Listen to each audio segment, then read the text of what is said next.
My child, I know you didn't come here by accident tonight. I know what you've been carrying. I know the weight that sits on your chest before you even open your eyes in the morning. That heaviness that greets you before the day has even had a chance to begin. I know the way you lie in the dark some nights, staring at nothing, thinking about everything, your mind racing through every worry, every fear, every regret, every what if, every mistake you've ever made, every version of a future you're terrified you'll never reach. I know you like the back of my hand. And I want you to hear me right now, in this moment, wherever you are, whatever time it is, whatever state you're in. I want you to hear me say this: you are not alone. You have never been alone. Not for a single second of your life. I've been right here through every silent breakdown in the bathroom. Right here through every drive home where you cried so hard you could barely see the road. Right here through every night you fell asleep still dressed because you didn't even have the energy to pull back the covers. Right here through every smile you forced for other people when something inside you was quietly falling apart. I was right there. I am right here, and I need you to stay with me for a little while tonight. Because what I have to say to you is something your soul has been waiting a long time to hear. Breathe. Just breathe for a moment.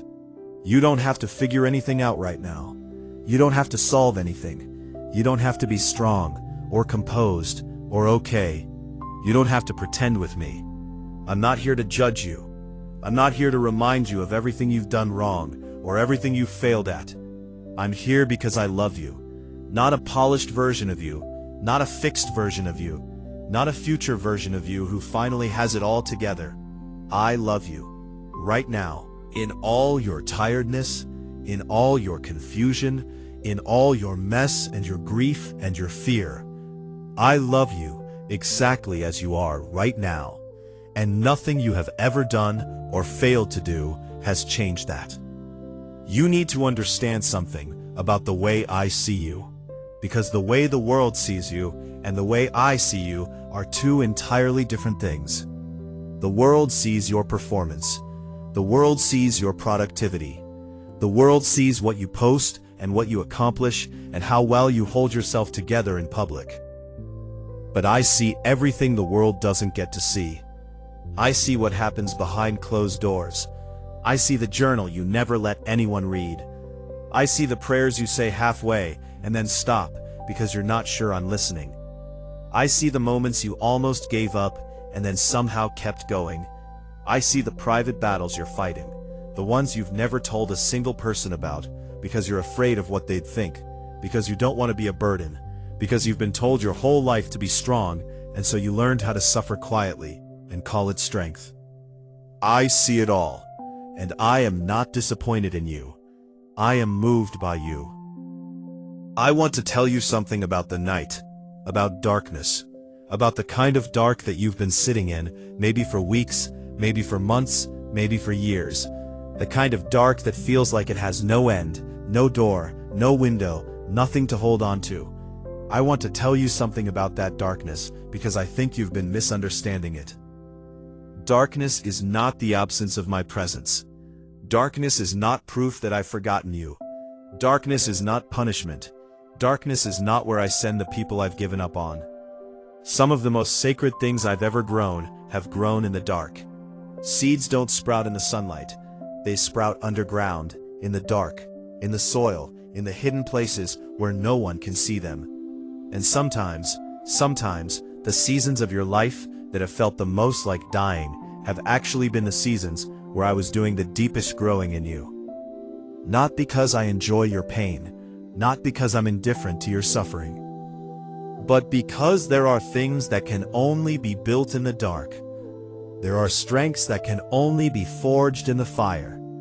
There are depths of character, depths of compassion, depths of wisdom that simply cannot be developed in comfort.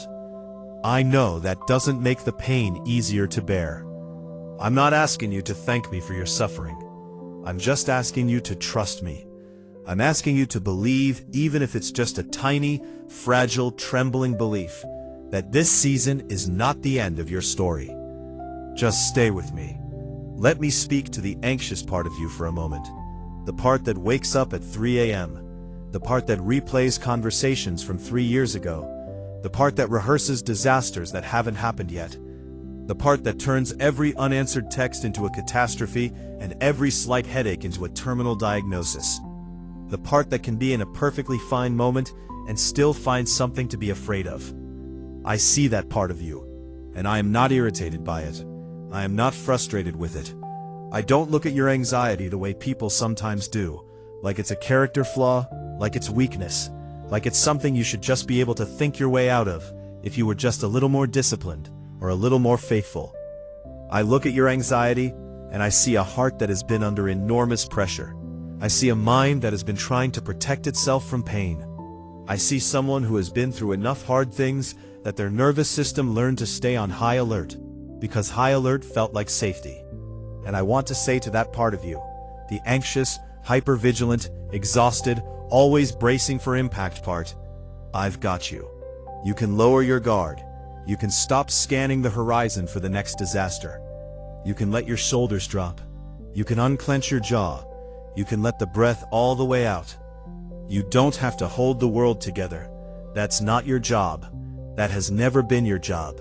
That's mine. You were never meant to carry it alone. I want to talk about the weight you've been walking around with. Not just the big things, though I'll get to those, but the small daily accumulation of weight that no one talks about. The weight of trying to keep up. The weight of comparison, of scrolling through other people's highlight reels and wondering why your life feels so gray and quiet and behind. The weight of feeling like everyone else got a roadmap and you were somehow given a blank page and told to figure it out. The weight of disappointment, not just your own disappointments, but the fear of disappointing others. The exhausting performance of trying to be what everyone needs you to be. The weight of things left unsaid. The weight of relationships that have cracked and never fully healed. The weight of dreams you tucked away because it started to feel foolish to want them. The weight of time, of feeling like you're running out of it, like the years are going faster than you can keep pace with, like something has already been missed and you can't get it back. I feel the weight of all of that. I feel it because I am always close to you, closer than your own breath, and what you carry, I feel. And I want you to know that there is not a single part of that weight that is too heavy for me, not one. You can hand it all to me. You can set it down right here, right now, in this moment. You don't have to solve it first. You don't have to understand it first. You don't have to earn the right to put it down. You just put it down, and let me hold it. Let me talk to you about the people who have hurt you, because I know there are some. I know there are wounds in you that came from other human hands, words that were said to you that lodged themselves deep inside you and became a voice you still hear sometimes. A voice that sounds like criticism, but wears the face of someone you loved or trusted or needed. I know there are betrayals in your past that rewired the way you approach people. There are abandonments that taught you not to need anyone too much. There are moments of rejection that became the lens through which you started to see your own worth. And I want to say to you, what was done to you was not fair. What was said to you was not true. What was taken from you was not yours to lose. And the version of yourself that you formed in response to those wounds, the guarded version, the small version, the apologetic version, the version that shrinks and dims and holds back, that is not who I made you to be. I made you before the wounds. I knew you before anyone had a chance to tell you who you were. And the you that I made, the original, the real, the deep down before the world got to you version of you, that person is still in there. Buried maybe, covered over maybe, quieted by years of pain and people and loss, but still there, still intact, still beautiful, still worthy of every good thing. I don't want you to spend the rest of your life living out of the wounded version of yourself. I don't want you to keep making decisions from the scared place, the small place, the place that was formed by someone else's cruelty or carelessness. I want to restore you. I want to lead you back to yourself, The real self. The full self. The self that laughs without shame and loves without armor and walks through the world knowing exactly how deeply and unconditionally you are loved. That restoration is possible. It is available. It is happening, even now as you sit with me in this moment. Just let me in. I want to speak to you about loneliness, because I think loneliness might be one of the most common and least talked about forms of suffering in the world right now. And I suspect it's something you know well. Not necessarily the loneliness of being physically alone, though that's real too, but the loneliness of being misunderstood. A loneliness of being in a room full of people and still feeling completely invisible. The loneliness of having conversations that never go deep enough. The loneliness of being known for your role, your job title, your family function, your social persona, but not for your actual self, your inner world, your real fears and questions and longings. That loneliness is one of the quietest and most persistent aches there is, and I see it in you. I see the moments where you wish there was someone, just one person, who really got you, who could sit with you in the complicated places without trying to fix you, or reassure you too quickly, or change the subject because your honesty made them uncomfortable, who could hold the full weight of who you are without dropping it. I am that person. I am that presence. I am the one who never flinches, never drops it, never gets overwhelmed by you, never leaves the room. I know that's not always enough. I know you were built for human connection too, and I'm not dismissing that need. It's a real need, a sacred need, and I want to bring you the right people, the right relationships, the kind of belonging that feeds your soul instead of depleting it. But in the meantime, in the in-between, in the lonely seasons, I want you to know that there is a connection available to you right now that is deeper than any human relationship can ever be. A companionship that doesn't depend on anyone else being available, or understanding, or consistent. I am always available. I am always here. I never need a break from you. I never grow tired of you. I never look at my phone when you're talking. I never roll my eyes at the thing you're bringing to me for the 100th time. I am infinitely patient with you, infinitely present, infinitely interested in every single thought and feeling and question and hope that lives inside you. You are known, fully, completely, entirely known, and you are still so deeply loved. Let me talk to you about the past for a moment, about the things you wish had gone differently, about the choices you made that you would give almost anything to take back, about the roads you went down that led somewhere painful, about the time you've lost, about the person you used to be before you became who you are now. And maybe you're ashamed of that person.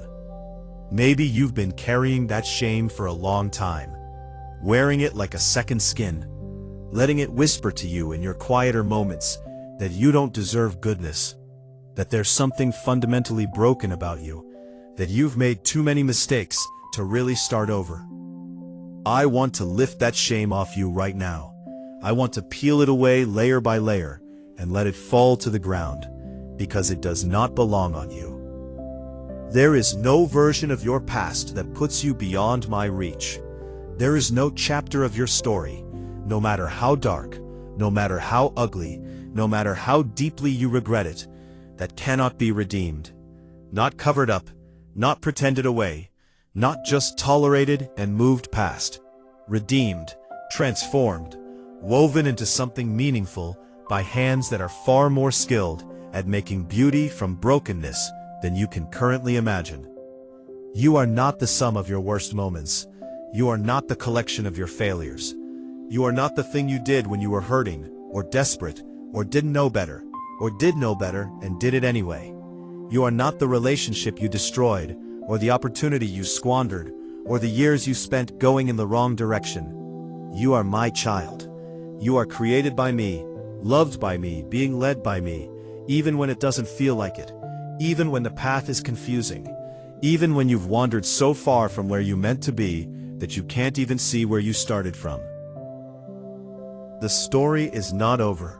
I want you to hear me say that with everything that I am. The story is not over. The chapter you're in right now is not the last chapter. This hard season, this dark valley, This long wilderness, it is not where you're staying. It is where you're passing through. And when you come out the other side, and you will come out the other side, you will carry something with you that can only be earned here in the hard places. You will carry depth. You will carry compassion. You will carry a kind of wisdom that has been tested by real fire and come through. And you will be able to look at someone else in their own valley, in their own wilderness, in their own dark night, and say with your whole chest, I know, I've been there, and I made it, and so will you. And you're going to make it. Let me speak to the part of you that has lost direction. Because I know that feeling. The feeling of not knowing what you're doing or why. The feeling of having worked so hard towards something, and then having it fall apart or fade away, or turn into something that no longer makes sense. The feeling of waking up one day and realizing you've been living someone else's version of your life, and you don't actually know what yours looks like. The feeling of being in the middle of your life and still feeling fundamentally uncertain about who you are and what you're meant for. You are not behind. I need you to hear me say that clearly, because the world has been lying to you about timelines, and I want to set the record straight. You are not behind. There is no cosmic schedule that you've fallen off of. There is no moment at which I looked at the calendar of your life and decided you had missed the window. My timing is not your timing. My ways are not your ways. And the path I am laying out for you does not look like anyone else's path, because you are not anyone else. You are you, singular and specific and unrepeatable. And the purpose I have for your life is custom made for who you actually are. What looks like detour to you often looks like essential groundwork to me. The years that felt wasted, they were not wasted. The detours you took, they weren't accidents. The seasons of confusion and stagnation and circling back, they were forming something in you that was necessary. Patience, humility, groundedness, a fuller understanding of who you are and what you truly value, beneath the noise of who you thought you were supposed to be. I have been working in you, through you, and for you in every single season, even the ones that looked like nothing, even the ones that felt like loss, even the ones that you look back on with regret and confusion. I was there, I was working, and I will not waste a single thing. I want to talk to you about surrender, because I know that word might make you uncomfortable. Surrender. It sounds like giving up. It sounds like defeat. It sounds like admitting you can't handle things, which the world has told you is one of the worst things you can admit. But I want to redefine that word for you. Because what I'm asking you to do, when I ask you to surrender, is not weak. It is one of the bravest and most powerful things a person can do. Surrender to me means releasing your grip on outcomes you were never meant to control. It means letting go of the exhausting illusion that if you just worry hard enough, plan carefully enough, overthink thoroughly enough, you can make everything come out right. It means acknowledging, honestly and humbly, that there are things beyond your power, and choosing to trust that they are not beyond mine. It means opening your hands, which have been clenched so tight for so long that you've forgotten what it feels like to hold them open. Open your hands. Open them right now if you can. Just open them and let me put back what belongs and let go of what doesn't. There is a rest available to you on the other side of surrender that you have never fully experienced. A peace that is not dependent on your circumstances being resolved.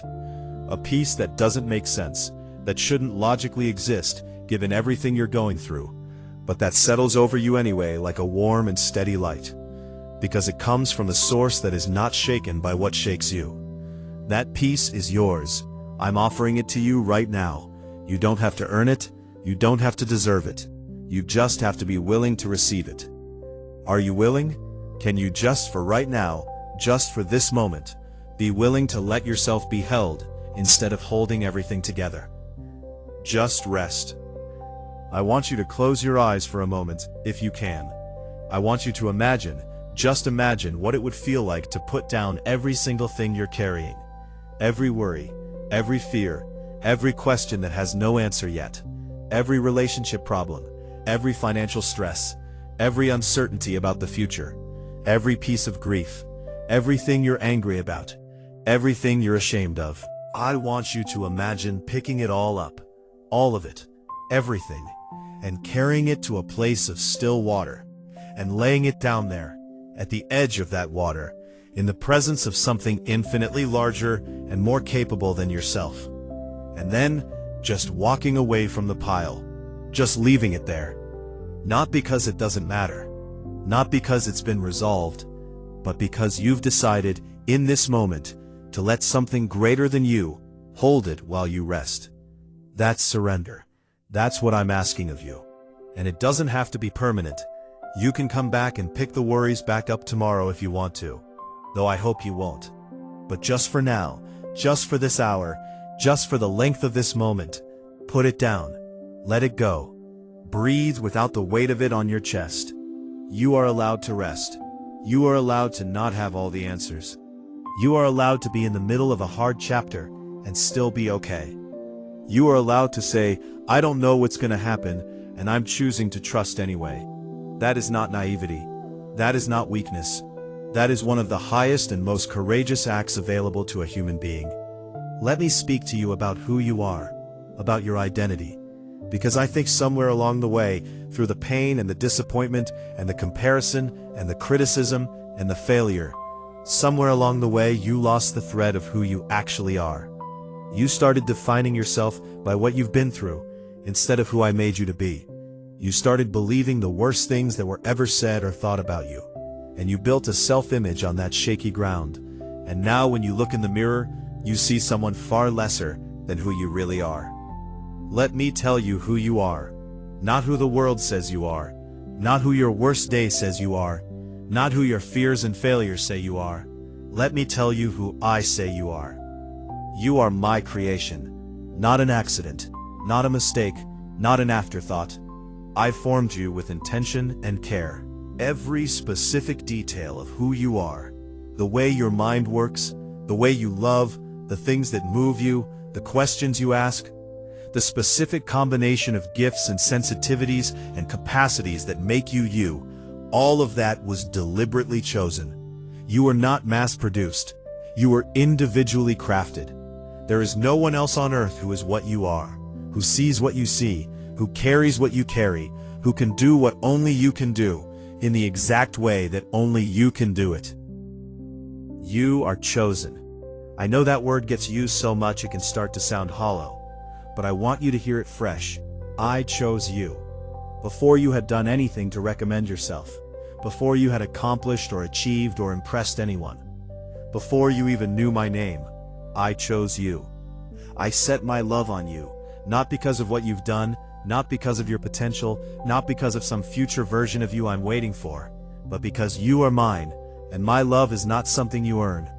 It is something I give. You are not forgotten. I want you to let that land.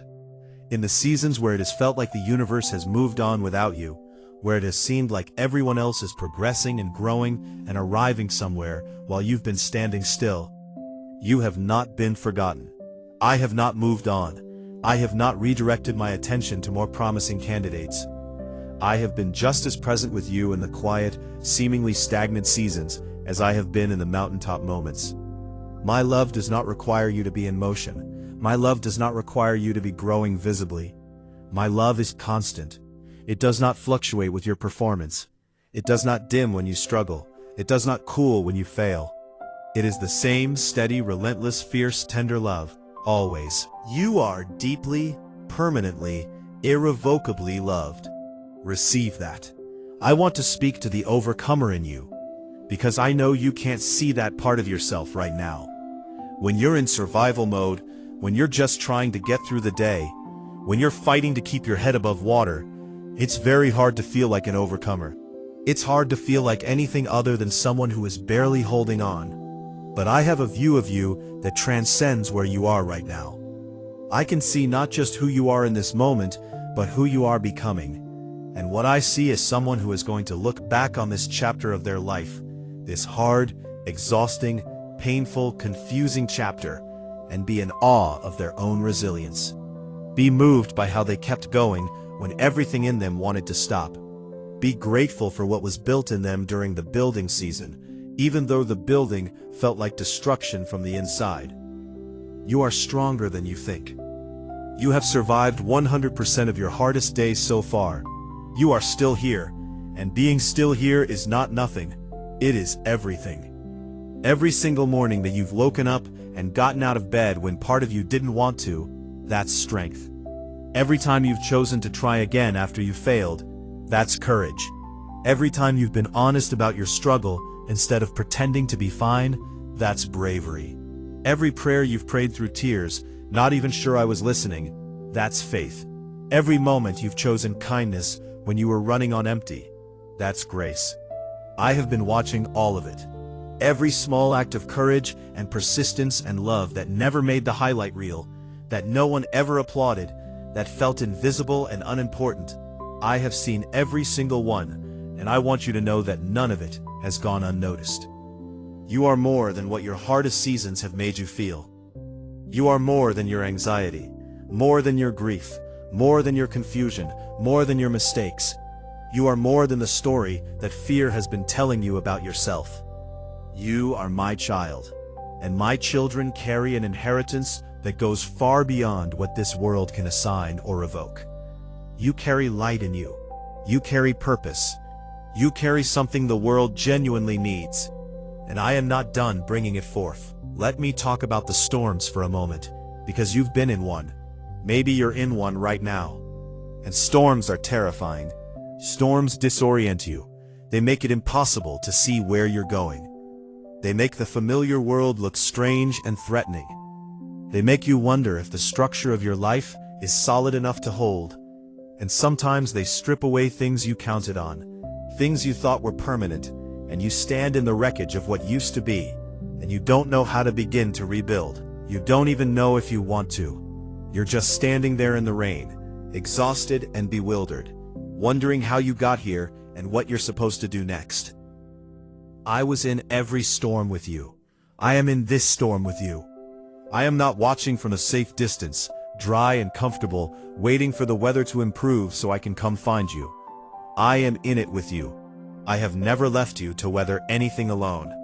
Every dark night has had me in it, steady and present, even when you couldn't feel me, even when my presence felt like silence.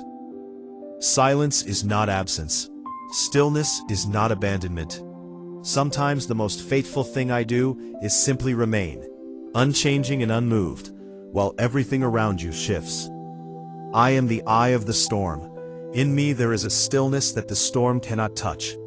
And when you come to me, not in perfect faith, not with all your questions answered, not cleaned up and composed and ready, when you come to me just as you are, in the middle of the storm, soaked through and scared, I become that stillness for you. I become the ground beneath your feet when everything else is shaking. I become the anchor that keeps you from being swept away. You don't have to stop the storm. You just have to come to me in the middle of it. I promise you that. The storm will pass. There is no storm in human experience that has lasted forever. The night always, always gives way to morning. The winter always gives way to spring. The valley always opens, eventually, onto something wider. You will not be in this dark place forever. This is a season, not a sentence. This is a passage, not a permanent address. And when the storm clears, and it will clear, you will find yourself in a landscape you couldn't have imagined from where you're standing now. More open, more beautiful, more full of possibility than anything you could have seen from inside the storm. Hold on, just hold on. Morning is coming. I want to speak to the grief in you, because I think grief might be one of the most misunderstood of all human experiences. And I think you might be carrying a lot of it. Maybe grief over a person you've lost. Maybe grief over a relationship that ended. Maybe grief over a version of your life that didn't unfold the way you planned. Maybe grief over who you used to be before something happened and changed everything. Grief comes in so many forms, and not all of them are recognized or named or given space. So maybe you've been walking around carrying this grief that doesn't quite have a name, this heaviness that you can't fully explain, this ache that surfaces at odd moments and catches you off guard. I want you to know that your grief is sacred to me. I don't want you to rush through it. I don't want you to skip it, or spiritually bypass it, or convince yourself that you need to be stronger than it. Grief is not weakness. Grief is love with nowhere to go, and love is one of the holiest things there is. I will not tell you to get over it. I will not rush you. I will sit with you in it for as long as it takes. I have all of eternity, and I am choosing to spend this moment right here, with you, in your grief, not trying to explain it away or fix it prematurely, but simply holding space for it, simply saying, this loss was real, this pain is real, and I see it, and I honor it. And I am not asking you to pretend otherwise. You are allowed to grieve. You are allowed to miss what you've lost. You are allowed to say, this is hard, and I don't fully understand it, and I'm sad. That is not faithlessness. That is honesty. And I have always preferred your honest tears to your performed peace. But I also want to speak hope into your grief, not to cancel it out, not to rush you past it, but to plant something alongside it, a small, green, stubborn thing. Because grief and hope can coexist. You can be in the middle of genuine loss and still have a future. You can be heartbroken and still be held. You can be in a chapter that feels like an ending and still be moving towards something that hasn't revealed itself yet. The loss is real, the ending is real, and so is the new beginning that I am already preparing on the other side of it. I am a God of restoration. I do not believe in permanent loss. I believe in transformation. I believe in the redemption of all things, and I believe that the pieces of your story that feel most shattered right now, the most broken, the most ruined, the least recoverable, are the very pieces I am most interested in picking up and making something remarkable from. Because I have always been most at work in the broken places. I have always been most present at the point of greatest need. And what looks like rubble to you looks like raw material to me. Let me speak to you about hope. Real hope. Not the shallow greeting card kind that just means, I hope things work out, but the deep, anchored, bone-level kind of hope that holds steady even when circumstances give you no rational reason to feel it. The kind of hope that says, I do not know how this is going to work out, but I know who holds it. The kind of hope that is not optimism about outcomes, but trust in a person, trust in me. That hope is available to you right now. It is not dependent on your situation changing. It is not waiting for the problem to be solved, or the relationship to be restored, or the finances to stabilize, or the health crisis to pass. It is available to you in the middle of the unresolved, unsolved, unrested mess of right now. And it will not make sense to the part of your brain that needs everything to be logical and certain. But your soul knows. Your deepest self knows that there is something in you that can anchor to something beyond your circumstances. And that something is me. Hope in me is never misplaced. I have never let down someone who truly leaned on me. I have never abandoned someone who came to me with open hands. I have never turned away a heart that was genuinely reaching for mine. I want to paint you a picture of what I see when I look at your future. Not the fearful future your anxiety has been constructing for you, the one full of worst-case scenarios and closed doors and things that never work out. I want to show you what I see. I see mornings that arrive gently, without the weight of dread. I see days where you know who you are and why you're here and what you're doing, not because everything is figured out, but because you are grounded in something deeper than circumstances. I see relationships where you are truly known and truly loved, not despite your wholeness, but because of it. I see moments of joy so pure and unexpected that they catch you off guard and remind you what it feels like to be fully, freely alive. I see purpose unfolding, not all at once, not in the way you've been planning, but steadily, organically, in a way that is more fitting to who you actually are than anything you could have engineered on your own. I see healing, not a return to who you were before the hard things happened, but the emergence of someone new, someone richer and deeper and more fully themselves than the version of you that existed before the fire. That is what I see, and I am asking you to begin to see it too. Just a glimpse, just enough to keep going. Just keep going. I want to speak to the one who is angry at me, because maybe you are. Maybe you've been through something so painful, so unfair, so devastating, that you don't want to hear about my love right now. Maybe you're sitting there with clenched fists and a hard jaw and a wall around your heart that went up the day the thing happened. The thing that broke you. The thing you never saw coming. The thing you prayed desperately for me to prevent, and I didn't. And now you're here. Maybe against your will. Maybe just because you didn't know where else to go. And you're listening. But part of you is furious. Bring me that anger. I can hold it. I'm not afraid of it. I have never asked you to come to me with your emotions surgically tidied and your doubts neatly packaged away. I have always wanted all of you, including the furious, grieving, where were you parts, especially those parts. Because the fact that you're angry at me means you believed I could have done something different. And that belief, even in its most anguished form, is a thread of faith. Pull on it. Don't cut it. Come to me with every question, every accusation, every why didn't you, every how could you let this happen. I am not fragile. Your anger will not offend me. Your doubt will not push me away. Your wrestling will not wear out my patience.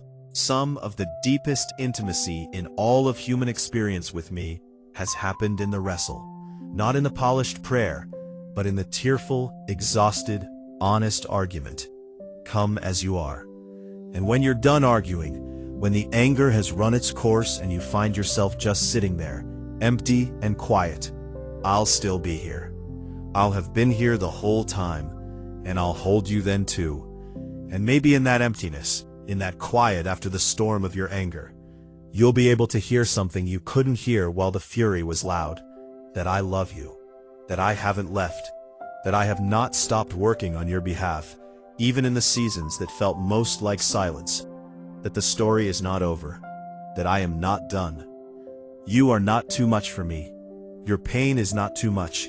Your anger is not too much. Your doubt is not too much. Your mess is not too much. You are not too far gone, not too broken, not too complicated, not too exhausted. There is no version of you that is too much for me to love. There is no place you can arrive at that is beyond my reach. There is no darkness deep enough to keep out my light, if you are willing to let it in. Even just the smallest crack, just enough for one thin ray to enter. Let it in. I want to talk to you about beginning again, because I know that phrase can feel impossibly heavy when you're in the middle of something hard. Begin again sounds like you have to have energy you don't have, like you have to know where to start when you don't know where to start, like you have to feel hope when hope is the very thing that has run out. But I want to reframe it for you. Beginning again doesn't have to be big. It doesn't have to be dramatic. It doesn't require a complete overhaul of your life or a sweeping, cinematic turning point. Sometimes beginning again is just making it to the next hour. Sometimes it's just drinking a glass of water.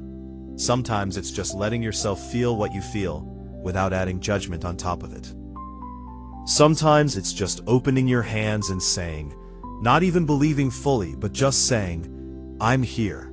I don't know what I'm doing, but I'm here. Take it from here. That's enough. That is genuinely, truly enough to start with. I do not need you to have it together to work with you. I do not need your life to be a clean canvas. I have always been most at work in the mess.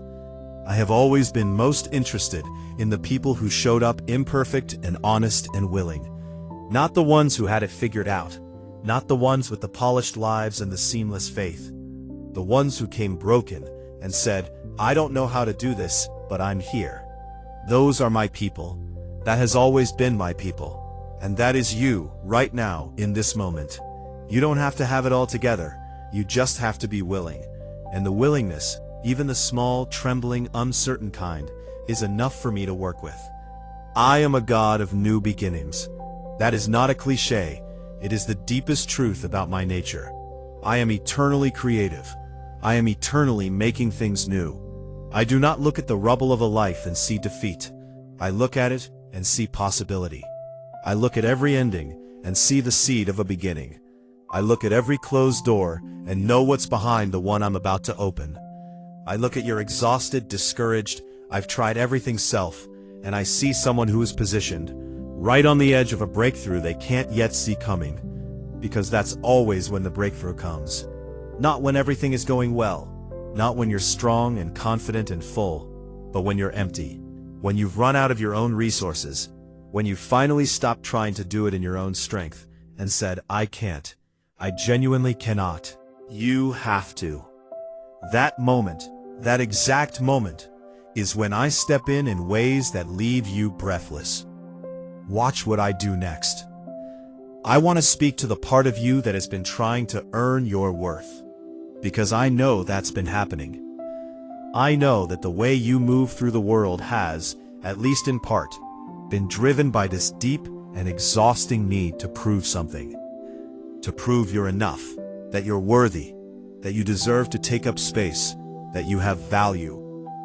And so you work harder than you need to, and you say yes when you want to say no, and you shrink yourself to make other people comfortable, and you give and give and give from a place of fear rather than abundance, because somewhere inside you, there's this voice that says, if you stop performing, if you stop being useful, if you stop giving people reasons to want you around, you'll be found out. You'll be seen as the inadequate, ordinary, unremarkable person you secretly fear you are. I need you to hear me say this as clearly as I possibly can. You are not performing for me. You have never been performing for me. There is nothing you need to prove. Your worth is not something you generate through effort. It is something you were born with. Something you carry simply by virtue of existing, simply by virtue of being mine.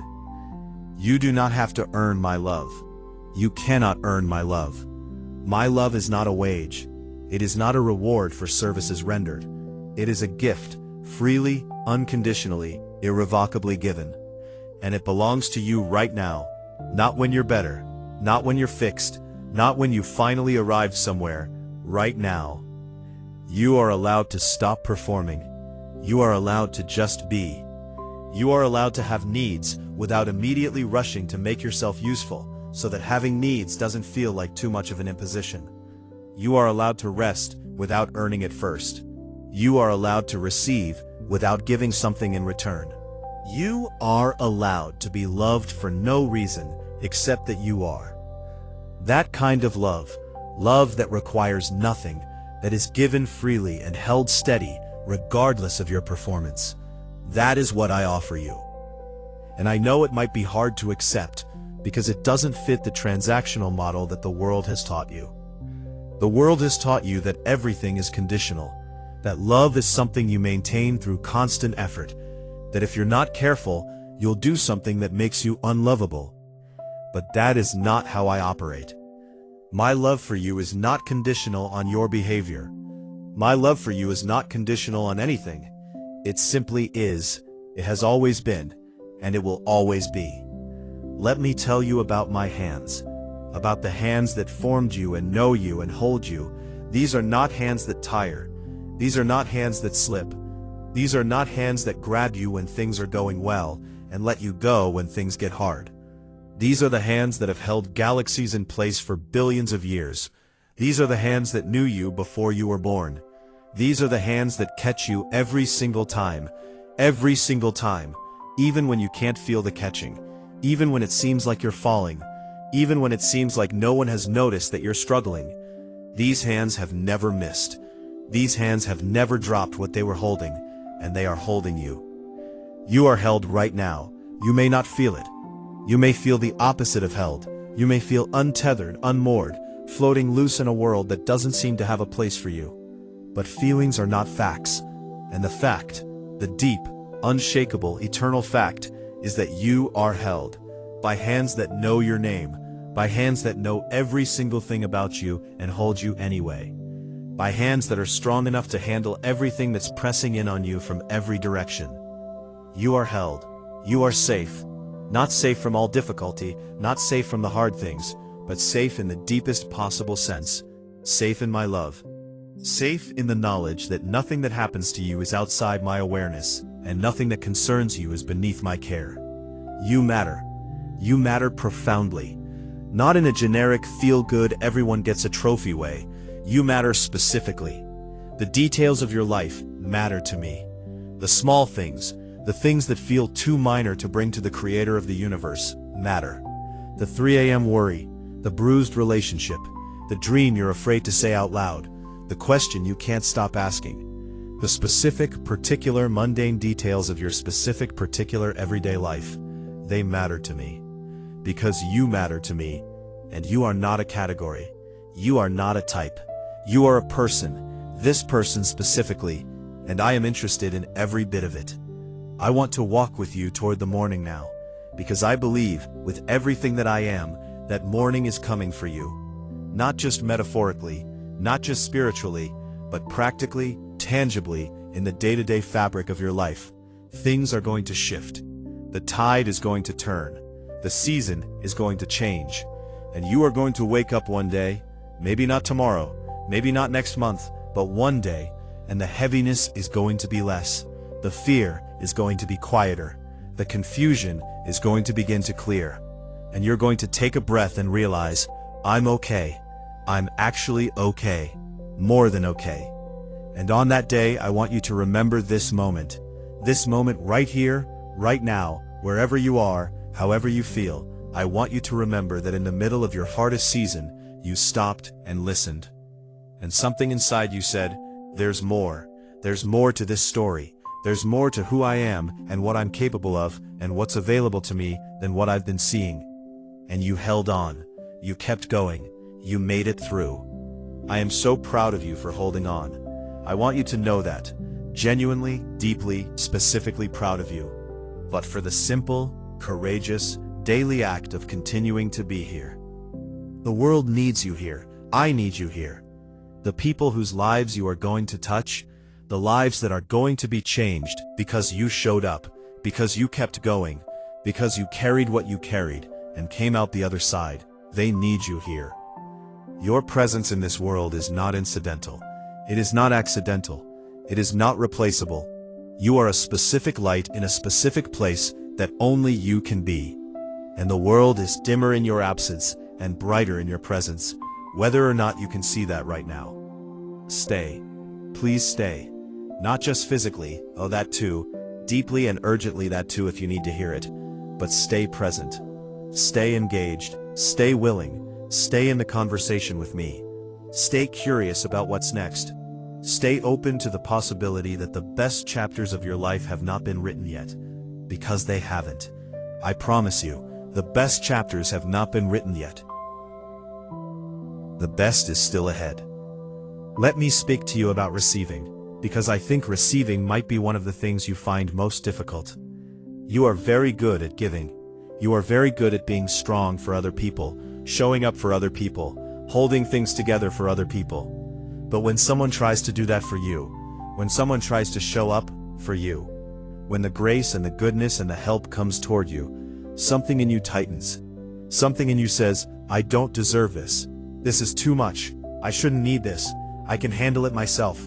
And you deflect or you minimize, or you accept it with so much guilt that the receiving itself becomes a kind of giving, a performance of gratitude that secretly still holds everyone at arm's length. I'm asking you to practice receiving from me, to let my love actually land on you instead of bouncing off your defenses, to sit in the gift of being loved without immediately trying to pay it back or feel guilty about it or decide you haven't earned it. Just receive. Let the warmth of knowing you are deeply, completely, unconditionally loved, let that actually warm you. Let it do something in you. Let it soften the places that have gone hard. Let it unclench the places that have stayed clenched. Let it in. You are worthy of being loved. You are worthy of rest. You are worthy of peace. You are worthy of good things. Not because you've earned them, because they are yours. Because you are mine, and I give my children good gifts. So let me give you this one. Let me give you peace, right now, in this moment. A peace that passes understanding, that doesn't make logical sense given your circumstances, but that settles over you anyway, like something warm and steady and real. Let me give you that. Just open your hands and receive it. Let me give you rest. The kind of rest that doesn't require your mind to stop working, but that gives your soul a place to lay down, a place to be still, a place to stop bracing. Let me give you that. Let me give you hope. Not hope that everything will be easy, but hope that everything is being held, that everything is purposeful, that everything is moving, even when it seems perfectly still, towards something good. Let me give you that. I want to talk to you about the people around you, because sometimes in the middle of our hardest seasons, we disconnect, we pull back, we stop reaching out because we don't want to be a burden, or we've been hurt before and it feels safer to stay small and solitary. We stop letting people in, and I understand why. I do. The reasons make complete sense. People have let you down. People have been unavailable. People have taken more than they've given. And the most logical response to that history is to close up, to rely only on yourself, to stop risking. But isolation is not safety. Isolation is a different kind of danger. I made you for connection. I made you to be known and to know, to love and be loved, to walk this road alongside other human beings who are also carrying things and also figuring it out, and also, underneath their own performances and defenses, also just trying to make it through. You are not so different from the people around you, and you do not have to be healed and whole and figured out before you let someone in. You can let someone in right now, in the middle of the mess. The right people, the people I send into your life, will not be frightened off by your realness. They will be drawn to it. They will feel safer with you because of it. Be brave enough to let someone in. Be brave enough to say, I'm struggling. Be brave enough to receive what is offered. You are not a burden. You are a gift. Even in your neediness, even in your rawness, you are a gift to the right people. And I am sending the right people, not perfectly, not on your preferred timeline, not always in the package you expected, but I am sending them. Keep your eyes open. Keep your heart cracked open. The connection you've been longing for is not something you have to manufacture or chase. It is something I will bring in the right time, in the right way, to exactly where you are. I want to speak about healing now, not just the emotional healing, though that too, but the full, holistic, inside-out restoration that is your inheritance. I am a healing God. I have always been interested in wholeness, not just spiritual wholeness, though that is the foundation, but the healing of memory, the healing of body, the healing of relationship, the healing of identity, the healing of the broken places in your self-perception and your capacity for joy and your ability to trust. All of it. I want all of it for you. I am interested in all of it. And healing is rarely instantaneous. I know that's sometimes disappointing to hear. But healing is a process. A slow, non-linear, sometimes 2 steps forward, 1 step back process. And that slowness is not a sign that it's not working. The slowness is the working. Because real healing, the kind that actually holds, the kind that is permanent, the kind that changes the root and not just the surface, that takes time. It takes layers. It takes patience. It takes the willingness to feel what you've been avoiding feeling, to look at what you've been avoiding looking at, to let light into the rooms you've kept carefully dark. I will be with you in every part of that process, every layer, every step forward and every step back, every moment of clarity and every moment of confusion. I am committed to your healing in a way that will not waver, will not rush you, will not abandon you halfway through. And healing is already happening. Even now, even as you sit here, something is shifting in you. The act of stillness itself, the act of listening, the act of opening yourself even slightly to the possibility that you are loved and held and not alone. That is healing. The ground is being prepared. The roots are going down. And one day there will be something growing from this ground that takes your breath away with its beauty and its improbability. Something that should not exist given everything that has happened to it, and yet does. something resilient and wild and full of life. That's you. That is what I see when I look at you. That is what you are becoming. I want to talk about trust one more time, because I know trust doesn't come easily, especially if you've been burned, if you've hoped and been disappointed, if you've prayed and felt like nothing happened, if you've reached out and felt like no one was there. Building trust with me when those experiences are in your background takes something. It takes a kind of deliberate, choosing, swimming against the current faith that says, I'm going to try again. I'm going to risk opening up again. I'm going to reach out again, even though it's cost me before, even though I'm not sure what I'll find. And I want to honor that choice if you make it. I want you to know that every step toward me, every hesitant, uncertain, not sure I believe but here I am step, is met, is honored, is received with something that you might call joy, though the word barely fits. Because when one of my children who has been walking in darkness turns their face even slightly toward the light, the entire weight of my love moves toward them. I meet you in the turning. You don't have to arrive. You don't have to get all the way there. You just have to turn. Just turn. Wherever you are, in whatever state, with whatever doubts and griefs and confusions you're carrying, just turn toward me. That's all, and I will do the rest. Trust is built in the small things, in the ordinary moments of choosing to say, I don't understand this, but I'm going to trust that you do. In the daily practice of releasing the things you're gripping so hard and letting me carry them. In the gradual, accretive experience of seeing, over and over, in little ways, that I am faithful, that I do not abandon, that I do not lie, that what I promise, I keep, that my timing is imperfect by your standards and perfect by mine, that the things I allow into your life, even the painful things, are not random or careless or arbitrary, but purposeful, and that the purpose is always, always, always bent toward your good and your growth and your fullest flourishing. I am for you, in every possible sense of those three words. I am for you. I am on your side. I am working on your behalf. I am ahead of you preparing things, behind you guarding you, beside you accompanying you, within you sustaining you. Every direction, every angle, every moment, I am for you. You are not fighting alone. As I draw this closer to where I want to land with you tonight, I want to speak one more time to the version of you that is most afraid. The one that lies awake at 3 a.m. The one that has been so trained by hard experience to expect the worst that optimism has started to feel naive. That hope has started to feel dangerous. That the simple act of wanting something good has started to feel like setting yourself up to be hurt again. I see that version of you so clearly. I see how it got there.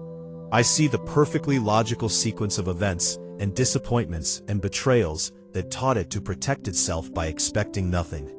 And I'm not going to tell you that caution is stupid, or that your past hasn't taught you things worth knowing. But I am going to say this: the armor you've built to protect yourself from more pain is also, unintentionally, but really, keeping out the good things. The very defenses that were built to prevent more heartbreak are also blocking more joy. And I don't want you to live behind that wall forever. I want you to know that it is safe, with me, to hope again. It is safe to want good things again. It is safe to reach for more. Not because nothing will ever be hard again, but because you are not alone in the hard things, and because the good things are real too, and because you genuinely deserve, to let yourself want them. You are allowed to hope. You are allowed to want.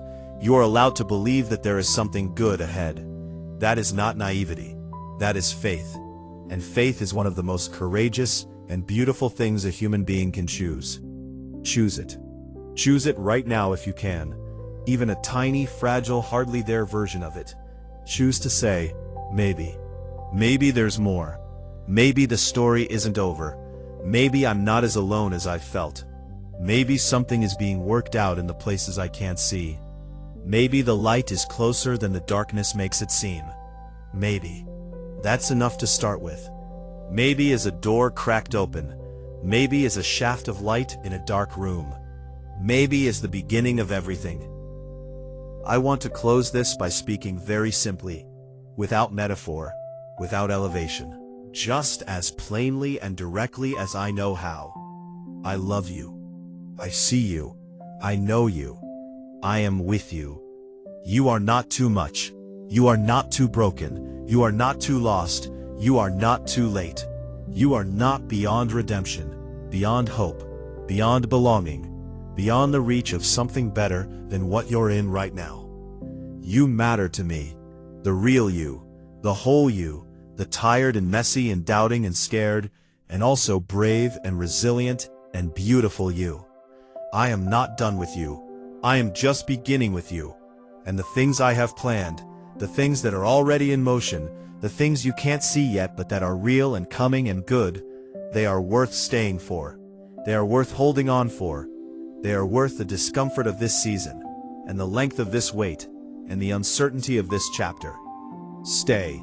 Hold on. Let me love you. Let me hold you. Let me restore you.